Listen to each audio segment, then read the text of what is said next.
what a dream buck. I mean, this is obviously the biggest buck I've ever got. I've never...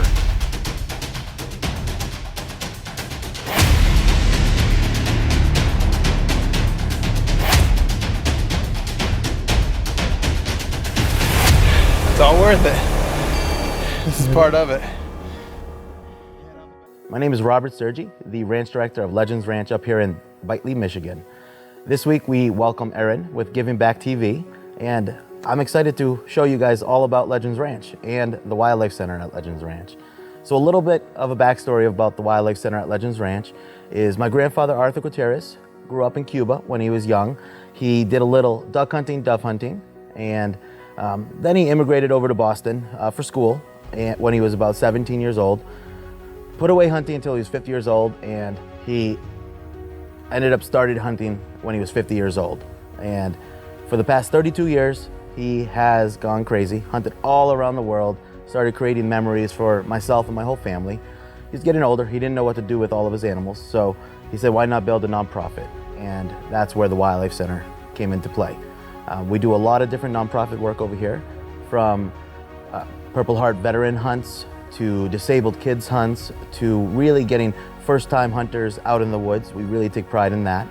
We do a lot of different school work with bringing school kids through and just trying to teach them the importance of conservation through hunting. We're very proud of the different programs that we have. We have 3 different programs, and we have a Learn to Hunt program where we teach the parents and the kids everything to do with hunting, from the gun safety to butchering and to cooking with venison. That's one program. We teach ladies and women all about hunting. We also do the different scavenger hunts and just really get them to have a hands-on feel on what is helping wildlife, from collecting arrowheads to collecting tags and licenses, to teach them all about the sales, to collecting different claws of different animals. It's lots of different really cool ideas that we do over here. We've partnered up with a couple different organizations, Safari Club International, Dallas Safari Club, Turkey Federation, and we're really excited to see how we can make a difference here in the future.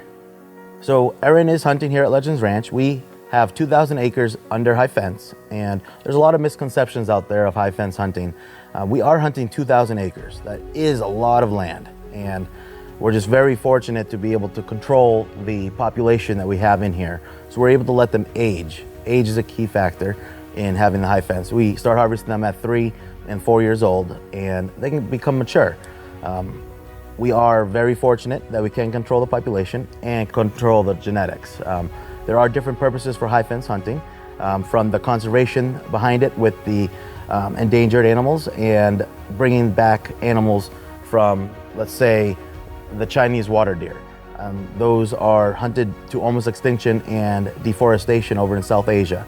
And the kings and queens brought them over to England back in the 1800s, and now they are doing very well over their big estates and everything like that. So they're able to really grow that population of animals, and we don't want to see those animals become extinct. Hunters are the ones that are the true conservationists. We're very proud of where all of our hard-earned money goes, and we love animals. We just enjoy them so much. So I made it to Michigan. First time hunting Michigan, and I'm pretty excited about it. Here with a really good ranch in the area, and it's a big group this week. I think 11 different hunters. Some, actually, they're all rifle hunters. I'm the only bow hunter. So first night out tonight. It's a beautiful night. It's cool out, and saw some good deer coming into the blind. So we're just gonna get set up, see if a good buck comes in tonight. Pretty excited.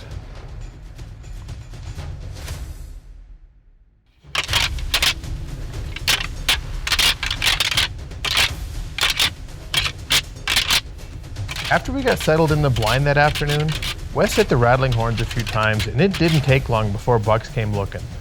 Now this technique simulates 2 bucks fighting over a territory or a hot doe. So if there are bucks in the area and they hear this, they will come in to investigate. As the snow began to fall that afternoon, it brought more bucks out of the timber as more and more bucks started to show themselves.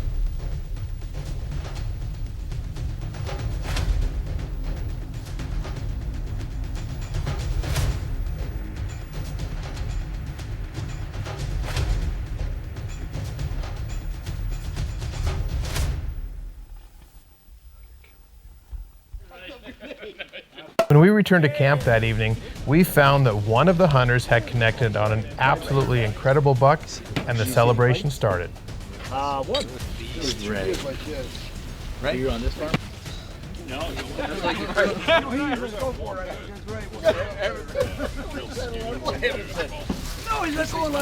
That's one of the really special things about this ranch. After every successful hunt, all the hunters come together and celebrate, tell stories around the campfire, and then head over to the Wildlife Center to unwind for the evening.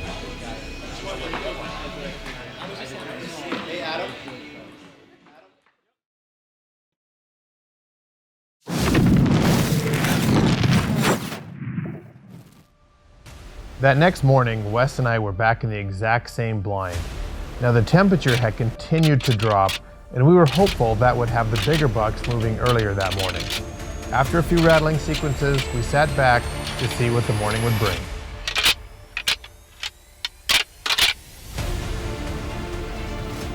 We had a lot of deer movement early that morning and started to see some great bucks. But a lot of these great monarchs would only show themselves for a second before disappearing back into the dark timber.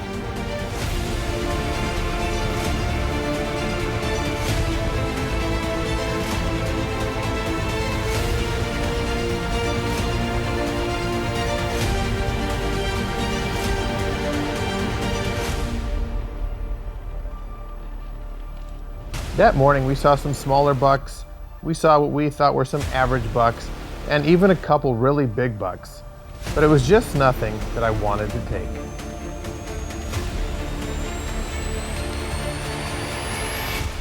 We decided to try a different blind on a different part of the ranch later that afternoon. As you can see by the ice in the blind, it just continued to get even colder. But we got settled in, and as that sun started to go down, the deer movement really picked up.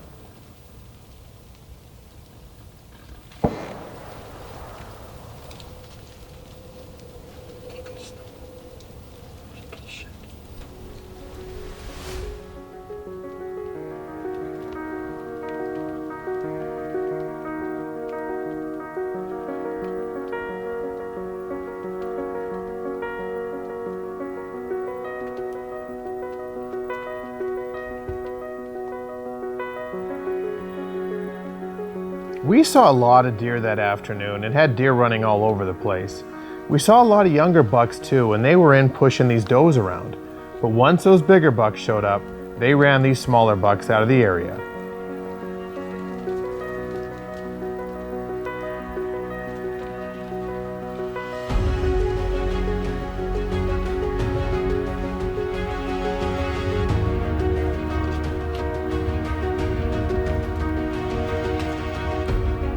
Wes and I saw some great deer that night and a couple of really big bucks, but again, I decided to wait.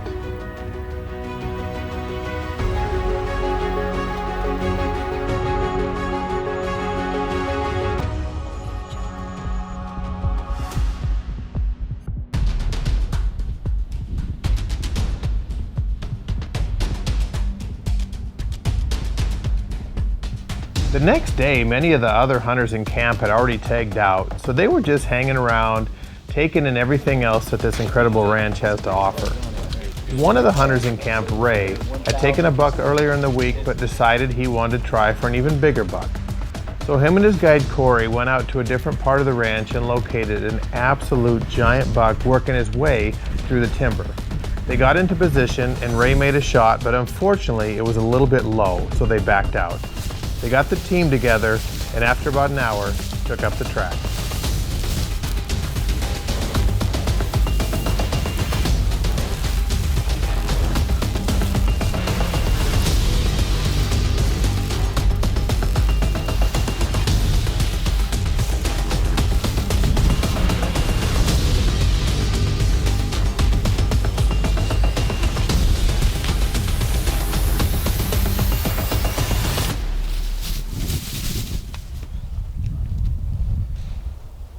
See any blood, Corey? We got here.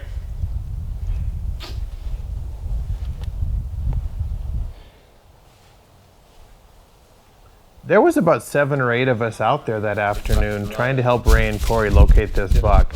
We were searching all parts of this ranch, and after about an hour, we found Ray's buck. Beautiful. Congratulations. Oh, you a monster. How far was that? 300 yards. Oh my God.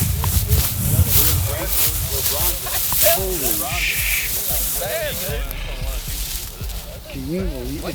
This right here. Unreal, bro. What we see in the field, man. Yeah. Oh my gosh. All he had right in here was the next. It's worth every penny. It is. Sweet. Stud. This is what I saw yesterday. Right here. Oh yeah. Right here. Good night, dude. What a Dude, look at that. I like him better than your other one.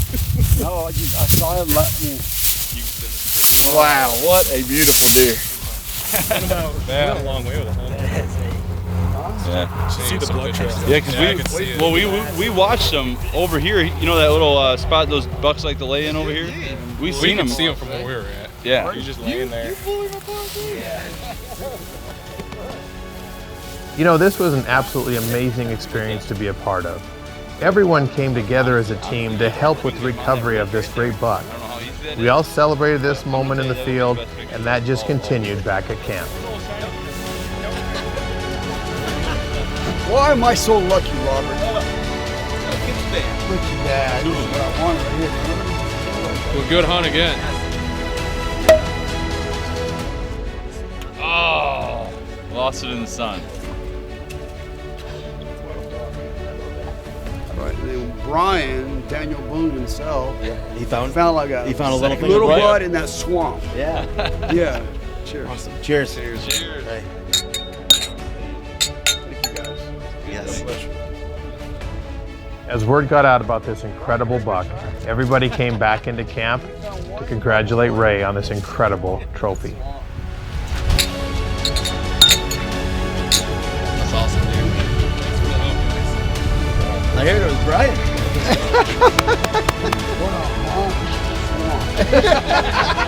Why? Because both shots from your gun? Yeah. No, put it low.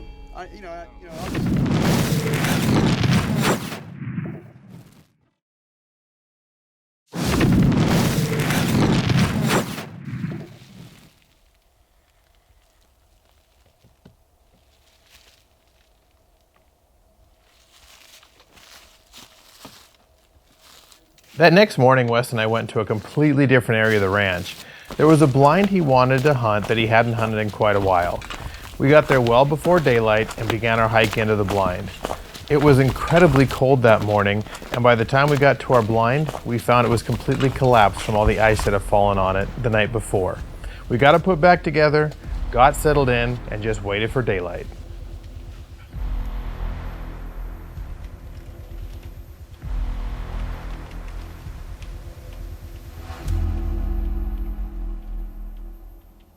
Deer started moving very early that morning, and we were actually watching an incredible buck farther off in the distance when to our left, a great buck came in. We both knew at this moment, this was the buck we'd been waiting for all week long.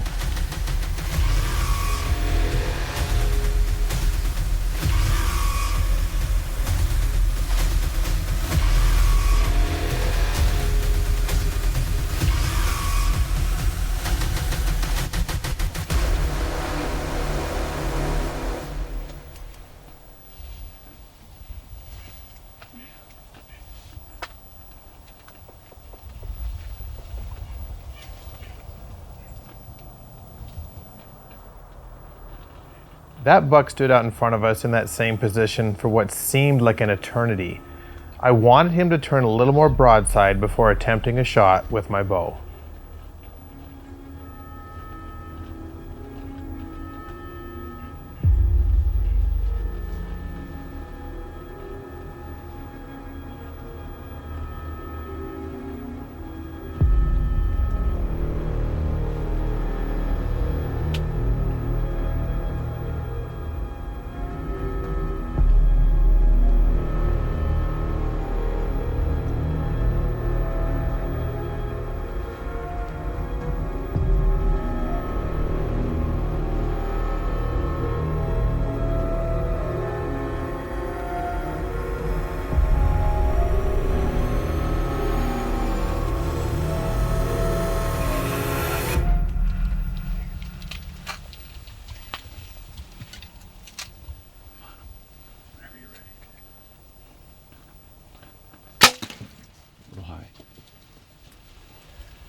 he's done.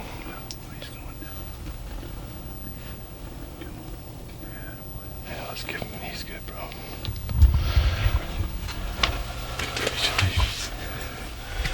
Dude, we have been sitting in these stands for 3 days, man, and my guide was getting my nerves up, telling me to get my bow. Don't shoot. Get my bow. Don't shoot. Today I gave him $100. He let me shoot. This is awesome. I have never experienced deer hunting like this, ever. And, God, what a beautiful morning here in Michigan. I just got the buck of a lifetime. Buck of a lifetime.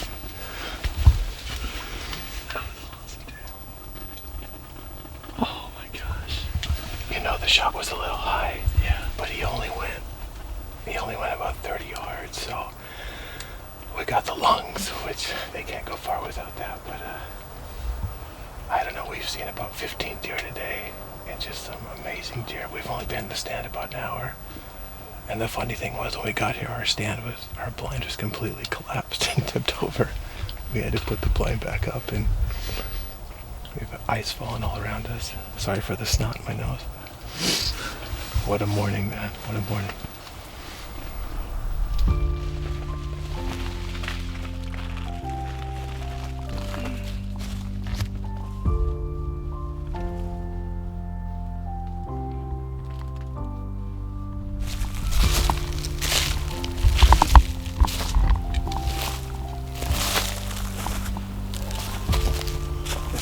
Crazy, man.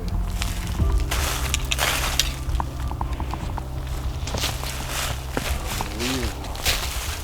Look at this thing.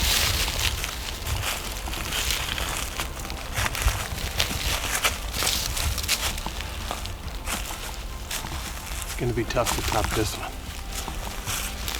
Look at that Michigan whitetail right there.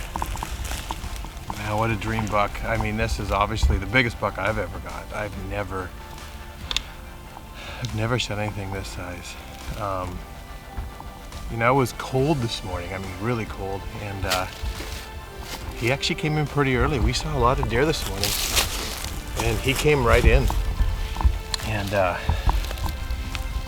you know, he sat there for about 10 minutes. It seemed like about 2 hours until he presented a shot. And shot was a little higher and just a little smidge left. He still got the lungs, which he only went 30 yards, but man, what a great day in Michigan. Not gonna top this one. That fire sure felt good to Wes and I once we got back to camp. We were able to have lunch with everyone and kind of share our story of our hunt that morning. And that's really what these hunts are all about. They're more than just taking an animal. It's about meeting new people. It's about creating memories. And it's about sharing in each other's success. I learned a lot this week during my time at Legends Ranch. High fence hunting comes with its share of controversy, so I was glad I learned more about it from Robert and his staff.